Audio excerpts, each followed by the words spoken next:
some experience in the past working on such things. So I'm ready to invest my own personal time in this, and whatever. So we can form a small groups on different items which we need to do, and involve industry through CPMA, through other associations. So we can, एक छोटी team बना के with a specific task. Whether it is duty structure, PLI को push कराना है, standards create करने हैं BIS के साथ, क्योंकि हमारे पॉलीमर में आजकल बहुत आप देख रहे होंगे कि there is lot of this word कि BIS standards आ गए हैं, so imported product कैसे आएगा? Because they also have to sign up to that BIS standards, and products के ऊपर उसका लिखना विखना, all those are being created. So similar BIS standards we can create for our end products, and so that Indian producers or Indian manufacturing can benefit from that and make our product to those standards, so that we can fight against the imports. So we are so we are ready to work on all this with the industry. तो ये सब तो माहौल हो गया कि ये world का ये सीन है, and down cycle is almost over. 3-4 महीने शायद और रहेगा. Interest rate cycle is behind us now. The last hikes have happened, so we will be coming out of it in a sooner than we expect, and that's why you see जो दूसरे हैं stock market हो चाहे investments हो, they are starting to come back because they see the end of this down cycle. Now ये सब तो ठीक है, but as individuals हमको क्या करना है, हम क्या कर सकते हैं, हमारे पास क्या क्या items हैं जिनको लेकर के हम आगे बढ़ सकते हैं. So to my mind, the first thing which was already touched is skill development. Unskilled को semi-skilled, semi-skilled को full skilled. Take advantage of the institutes which have been created. Industry also has application centers. So we are ready to open those application centers for upskilling our manpower. Generally इसमें लोग कहते हैं कि हम लोगों को train कर देंगे फिर वो छोड़ के चले जाएंगे. This is the common complaint कि वो हमने खर्चा किया and then we have lost that money. But imagine हमने किसी को ट्रेन भी नहीं किया और हमारे यहाँ है वो सीन कितना ख़राब है कि हमने किसी को ट्रेन नहीं किया बट वो हमारे यहाँ काम कर रहा है. So what is the worst. और अपनी इंडस्ट्री में लोग साइकिल करते रहते हैं. If we create a right environment for learning, so those motivations are very very strong for people to stick around in the company where they are working. So if we skill our people, give them opportunities to learn, have training programs around that, it will benefit our own specific company as well as the industry. So our bar will increase. Very important. Second is product design. In-house product design is an absolute must. You walk around into any of these, आजकल जो modern retailing है, आप IKEA के store में जाइए, उनके यहाँ तो जिस डिज़ाइनर ने वो प्रोडक्ट डिज़ाइन किया है, IKEA is not a manufacturer, it's all contract manufacturing, but they have a huge team of designers who work on designs of the product along with the manufacturer. So उनके आप एक कोई भी product, एक simple उनका glass, plastic का glass उठा के देखिए, और एक जो हमारे यहाँ जो ग्लास होता है उसकी एस्थेटिक्स, उसका जो एंगल्स हैं, they are so different.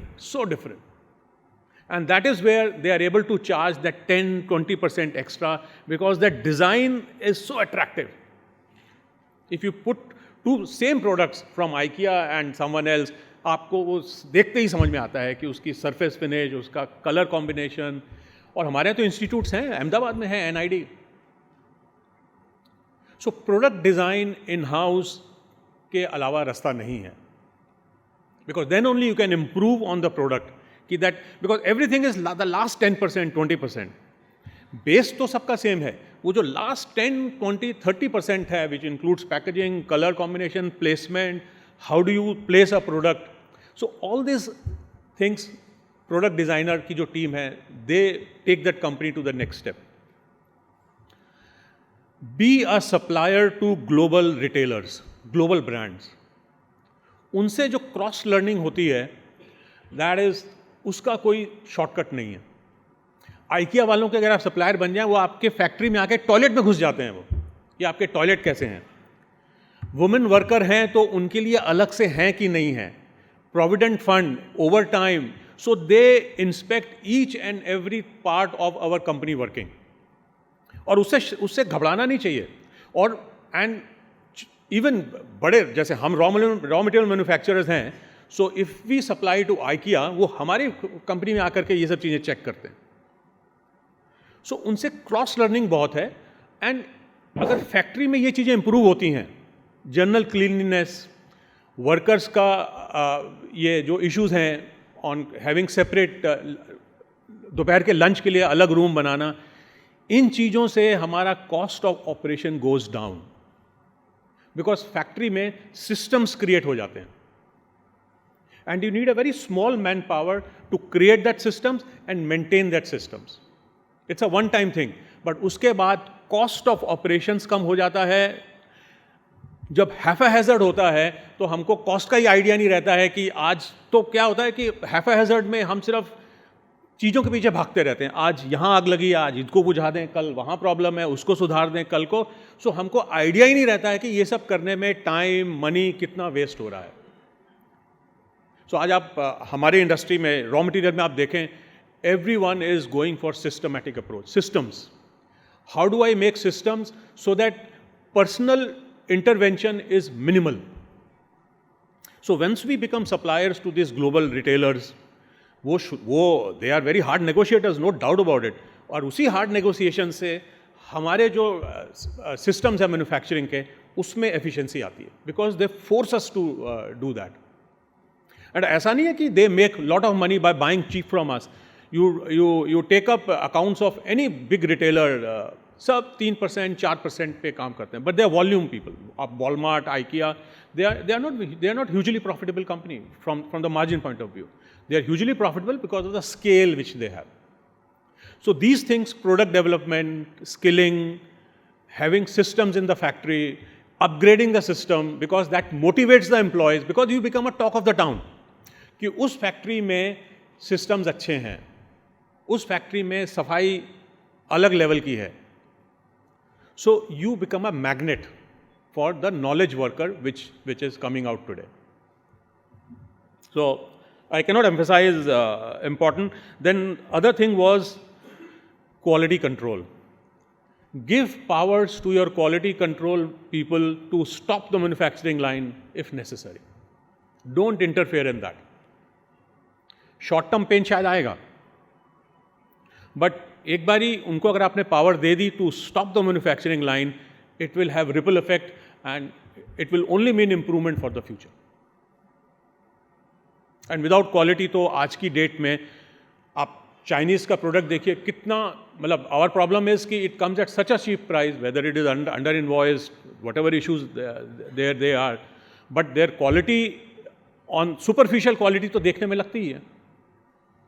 So we understand that. So we will be better than them if we give power to our quality control and do all the other things which I just try to touch on. Few of the points. ये laundry list नहीं है. There are so many other things, but few of the major points which I have touched. As far as raw material supply is concerned, only in polyolefins आज की date में 12 million metric ton की capacity है. It is increasing further in next 2-3 years by, I think, 8 to 9 million metric ton is coming. More capacity is getting added.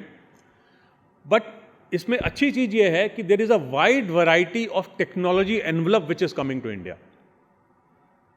चाहे वो Chevron हो, which HMEL is starting, चाहे वो Mitsui के plants हों, चाहे वो Lyondell-Basel की technology के plants हों. So technology will not be a showstopper going forward. और जब इतने सारे प्लांट्स आ गए हैं, so we also have lines which are smaller. मैं अपना एग्जांपल देता हूँ. ओपाल में polypropylene is a very small line. हम 3,50,000 टन बनाते हैं साल का. सो हमारे लिए it is so easy to make specialities on it. एक तो हमारी technology is also one of the best for polypropylene. It's वो चीसो टेक्नोलॉजी है JPP की. So we can make the best of products in polypropylene with our small line. We can have small batches because small line means grade changeover is easier और उसमें losses कम है. And we intend to do that. And we'll work with the industry. कैसे products चाहिए, हमारी small lines हैं. How do we make a small batches which is tailor-made to your requirement. We are ready to work on all those things. We are in SEZ. I think it's a question of time, although we have been trying for a very, very long time. ये तो हमारी सालों की story है, but I think we have reached a stage कि we will be part of the domestic industry. So for us to be a supplier of choice with various parameters, I mean, how do you become a supplier of choice? उसके क्या क्या parameters हैं? I think उसमें हम खरे उतरेंगे आगे चल के कुछ महीनों के अंदर as we get out of SEZ. So we will have our programs. So as an industry, we should not worry about raw material because Indian industry का technology envelope plus the lines का benefit will accrue to us. And there are so many products which are not made in India, we buy from outside. We as an industry buy outside. आपने सुना होगा जो HPCL का नया plant आ रहा है, HMEL का है, so they are going for FFS packaging. India में FFS के मैन्युफैक्चरर्स नहीं हैं. So they are trying to develop ये जो मिडिल ईस्ट से जो पॉलीमर जिस बैग्स में आता है, those are FFS बैग और उसका stretch hood. So all these are new things. I mean, I've just touched upon one thing which I see today. Flexi tanks, carpets, all made out of polypropylene. And मैं खुद गया हूँ carpet, दुनिया में इस समय ये जो कारपेट बनाने वाली 2 कंट्रीज़ हैं, आई थिंक 85% मार्केट शेयर उनके पास है, इजिप्ट और टर्की. टर्की में तो मैं खुद भी 6 साल रहा हूँ. उनके यहाँ जो डिज़ाइनर्स हैं, कारपेट डिज़ाइनर, वो हमारे भदोही के लोग हैं, वहाँ जाके काम करते हैं. मैं कितनों से मिला हूँ, मैं उनसे मिला, देखने में इंडियन लगते हैं, मैं हिंदी में पूछता हूँ तो मैंने कहा आप कहाँ से आए? हम तो भदोही में काम करते थे. सो अवेलेबल है हमारे पास. और आज कारपेट का रॉ मटेरियल इंडिया में कोई नहीं बनाता बिकॉज इंडस्ट्री नहीं है.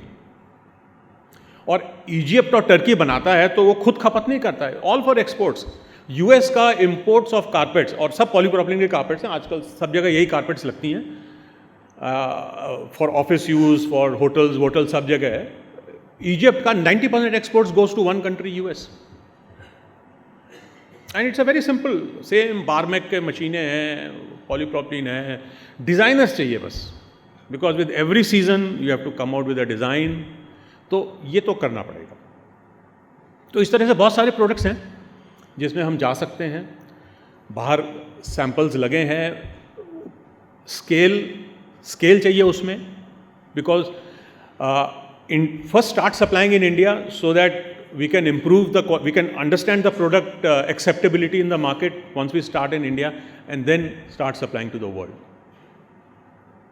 I think we can work with the government कि कहीं भी taxation के issues हैं which are not allowing us to export, ये सब साफ हो सकते हैं. We have to just work with the right people in the ministry. My own experience is meeting in ministry में जो bureaucrats हैं, जो officers हैं, they are very helpful and they all are, वो सब समझती हैं सब चीज़ें.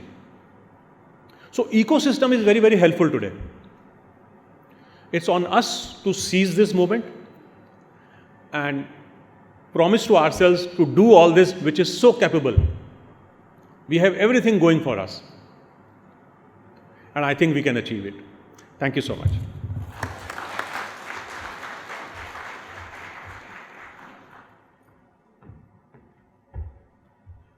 Thank you sir, a wonderful address. I think एक पूरी इंडस्ट्री के लिए सर ने पूरा एक रोड मैप दे दिया कि इंडस्ट्री को अगर कोप अप करना है, ये प्रोडक्ट्स बनाने हैं तो क्या करना चाहिए, और रॉ मटेरियल सप्लायर का कहाँ सपोर्ट मिलेगा, और उन्होंने पर्सनल सपोर्ट हमको एश्योर किया है. Thank you sir.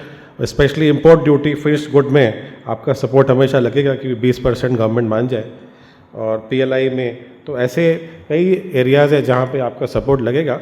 And I am sure एपमा और इंडस्ट्री आपको अप्रोच करेगी and will take your help. Thank you sir, thank you very much.